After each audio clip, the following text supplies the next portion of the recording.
किसी के घर बेटी पैदा हो तो माता पिता को कष्ट नहीं होता, पड़ोसियों को ज्यादा होता है। इसलिए ज्यादा चिंता नहीं करना चाहिए अपनी संतान को लेकर के कि हे भगवान अब क्या होगा, ये तो फेल हो गया।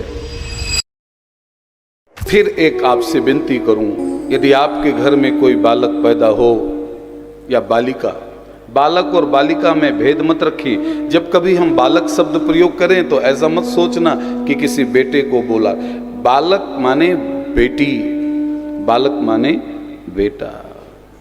अब ये भेद बंद करना पड़ेगा।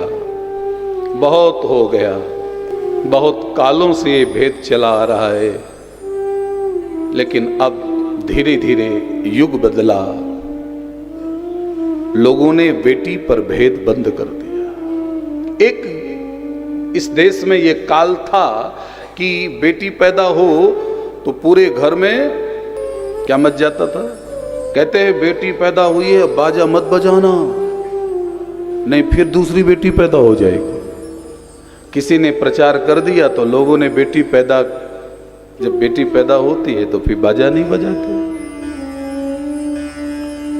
आप कभी देखना किसी के घर बेटी पैदा हो तो माता पिता को कष्ट नहीं होता, पड़ोसियों को ज्यादा होता है। फिर से बेटी हो गई। मेरे भाई, बेटी हमारा सौभाग्य है।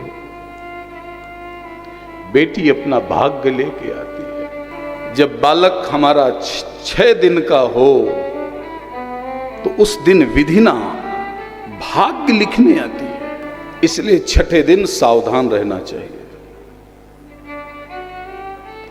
अपने बच्चे को ज्यादा किसी की गोदी में नहीं देना चाहिए। ज्यादातर माँ के ही गोदी में बच्चा हो और सुबह धात्री की पूजा करना चाहिए और धात्री से कहना चाहिए, हे धात्री मेरे बच्चे के प्रारब्ध में अच्छा ही अच्छा लिखना, क्योंकि जो 6ठे दिन लिख जाती है वही होता है।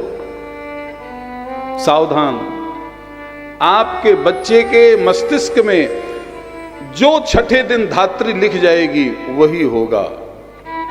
कितनी कक्षा तक पढ़ेगा